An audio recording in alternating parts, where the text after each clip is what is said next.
सुना, आपने सुना, मोदी जी ने नहीं सुना, अमित शाह ने अपना घोषणा पत्र नहीं सुना। मैं दावे से कहता हूं यह पहला चुनाव है जिसका अंतिम प्रचार कल बंद हो जाएगा, जिसमें प्रधानमंत्री जी ने अपने घोषणा पत्र के बारे में बात ही नहीं की। घोषणा पत्र के बारे में बात ही नहीं की। बात क्या की उन्होंने? शुरुआत मंगलसूत्र से की, फिर पाकिस्तान पहुंच गए, हिंदू मुसलमान हो गए और जाते जाते मुजरा भी सुना गए, मुजरा भी सुना गए, भैंस भी आ गए इसमें, लेकिन सब कुछ आया भाजपा की तरफ से घोषणा पत्र का जिक्र। बहुत से चुनाव हमने लड़े हैं, सरकार में रह के भी लड़े हैं, विरोध पक्ष में भी लड़े हैं। जब हम सरकार में होते हैं तो हम बताते हैं हमने पिछले 5 साल क्या किया और अगले 5 साल क्या करेंगे। ये पहली सरकार है जो ये नहीं बता रही कि 10 साल में हमने क्या किया और अगले 5 साल में क्या करेंगे। ये 2049 की बात है। और कहें क्यों ना, मोदी जी तो कैसे मैं बायोलॉजिकल नहीं हूं, मैं बायोलॉजिकल नहीं हूं, मुझे तो अवतार बना के भेजा गया। जगन्नाथ जी इनके भक्त हो जाते हैं, हर हर महादेव के पवित्र नारे को हर हर मोदी में कन्वर्ट कर देते हैं। मैं तो बचपन से सुनता आ रहा हूं हर हर महादेव। अब हर हर महादेव का अपमान करने के लिए हर हर महादेव हर आदमी समझ जाता है कोई बनारसी है लगा रहा है, ये काशी का रहने वाला है। अब हर हर मोदी यानी कि उससे भी बड़े हो गए। तो ये बीमारी है राजनीतिक मोदी जी की, जो अपने को भगवान से भी बड़ा समझने लगे और इसीलिए उनके अंधभक्त उनको भगवान से तुलना ही नहीं कर रहे, उनसे सुपीरियर बता रहे। पात्रा जी का याद होगा आपको कि जगन्नाथ जी प्रशंसक हैं मोदी जी के, खैर उसकी सजा उनको मिल गई चुनाव में। मैंने महंगाई का भी जिक्र जो हमारे आपका मुद्दा है उसका भी किया है, पूरा डिटेल लिख दिया है, चार्ट बना दिया है कि 2013-14 में क्या था और आज क्या है। मैं कह सकता हूं महंगाई का मां भी उन्होंने नहीं बोला, मां से बोला जो वो मुजरा, मंगलसूत्र, यही सब बोला। मटन मछली हमारे प्रधानमंत्री इस देश के सारी गरिमाएं तोड़ दी इस आदमी ने पुराने प्रधानमंत्रियों के पद की। सीख लेते अटल जी से, सीख लेते पंडित जवाहरलाल नेहरू, इंदिरा गांधी, लाल बहादुर शास्त्री से, लेकिन राजनीति को भाषा के मामले में जितनी गिरावट मोदी जी लाए हैं उतनी गिरावट कभी भी हिंदुस्तान की राजनीति में नहीं गई। डीजल पेट्रोल सब 25-35 रुपए में बिकी रहा है, आप लोग भरा ही रहे हैं, उसके बारे में मुझे कुछ कहना नहीं है।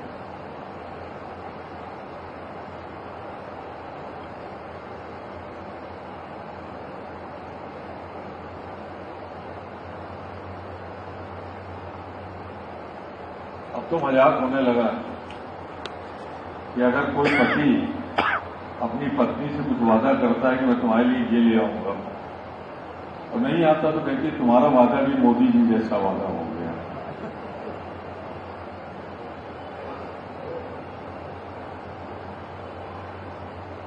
यह मैं दोहरा दूं इसको, बिल्कुल जैसे पति पत्नी में होता है कि वादा करो पूरा न करो तो कहती है कि भाई तुम वादा नहीं कर रहे हो, ये सब नहीं कहती कि तुम्हारा वादा तो मोदी जैसा वादा है।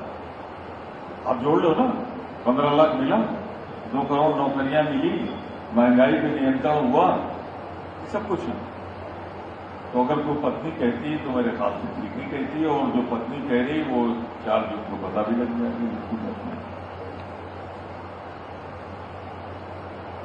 मैं ये सारी बातें रखते हुए आपसे थोड़ी देर में सवाल उठाऊंगा। अब 4 जून को रिजल्ट क्या आएगा, अगर इसे देखना है तो मोदी जी का चेहरा देखिए। कल मोदी जी के चेहरे पे लिखा हुआ है 4 जून कैसा हो।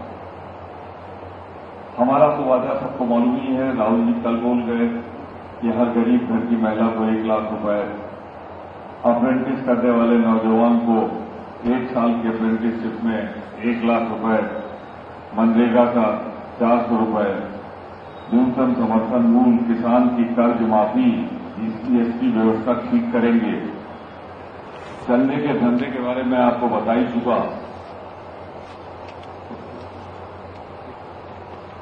अब ये 370 का जिक्र बहुत करते हैं। अब 370 के बारे में कहूं, जहां लगाया है वहां 70 छोड़ के एक कैंडिडेट भी नहीं खड़ा किया। तो 370 का क्या परिणाम है, कितना उसका लाभ मिला है, ये भाजपा से ज्यादा कोई नहीं जानता। वहां भाजपा का एक उम्मीदवार नहीं, यानी इनको अपने ऊपर विश्वास नहीं कि 370 से जनता का मन खुश है, वहां यह सुरक्षा है, तो अपना उम्मीदवार क्यों नहीं खड़ा किया। कश्मीर में भाजपा का झंडा नहीं दिखाई पड़ रहा। वोट मांग रहे थे कि 370 वोट हर बूथ पर पड़ना चाहिए। वोट जरूर मांग रहे थे कि 370 हर बूथ पर पड़ना चाहिए, क्योंकि 370 की पब्लिसिटी करनी थी। तो मैंने अपनी तरफ से कुछ बातें रखी और आपको मैं आमंत्रित करता हूं सवालों के लिए। चुनाव से जुड़े हुए सवाल होंगे तो मुझे सहूलियत होगी और आपको भी सहूलियत होगी। मोदी जी के बारे में कुछ पूछेंगे तो मुझे बेइंतहा खुशी होगी उस पर जवाब देने के लिए। अमित शाह जी के बारे में बोलेंगे तो नंबर 2 पर खुशी होगी। जिसके बारे में आप चाहिए बोलते थे।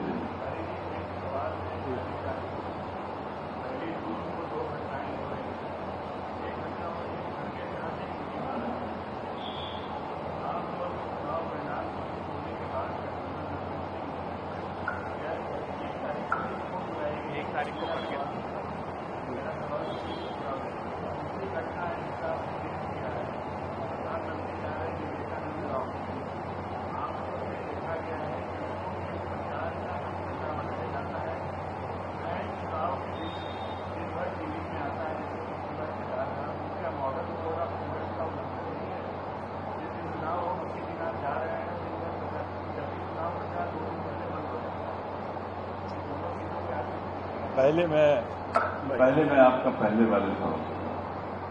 देखिए, इंडिया गठबंधन की ये न पहली बैठक होगी न अंतिम बैठक होगी। समय समय पर इंडिया गठबंधन की बैठक होती रही। क्योंकि चुनाव चल रहा था तो इंडिया गठबंधन की बैठक नहीं हुई। ये हम मित्रों का आपस में डिस्कशन होगा, सबकी समीक्षा होगी और उस आत्मविश्वास का प्रदर्शन होगा कि हम सरकार बनाने जा रहे हैं। सब बैठे सब बताएंगे हमारी स्टेट की हालत, हमारी स्टेट की हालत, स्टेट की हालत। प्रधानमंत्री चुनने के लिए एक को बैठक नहीं हो सकती। उसका एकमात्र कारण है कि प्रधानमंत्री का चयन भारत के संविधान के अनुसार संसदीय दल की बैठक करती है। तो 4 तारीख के बाद या 4 तारीख की शाम को इंडिया गठबंधन के संसदीय दल की बैठक होगी। उसमें हम अपना प्रधानमंत्री चुनेंगे। एक सवाल का जवाब तो आपके ये हो गया कि रूटीन बैठक है जिसमें हम समीक्षा करेंगे। दूसरा, मोदी जी क्या छोड़ रहे हैं। इलेक्शन कमीशन को उन्होंने पौना बना दिया है, बिल्कुल मूक दर्शक बना दिया है। इलेक्शन कमीशन की धज्जियां वो उड़ा रहे हैं और वही एक को करने जा रहे हैं। लेकिन अब की बस एक ही फर्क है, अब की मोदी जी अपना वचन निभाने जा रहे हैं। वो जा ही रहे हैं विवेकानंद राष्ट्र और इस बार छोला लेके जा रहे हैं, लौटना नहीं। और कोई सवाल? विवेकानंद रॉक पे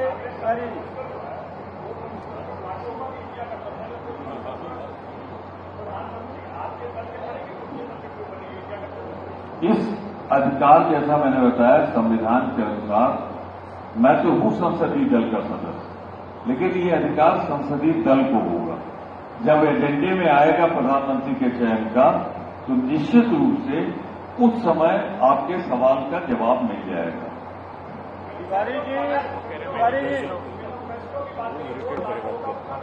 कॉमन मिनिमम प्रोग्राम की बात कर रही है जी।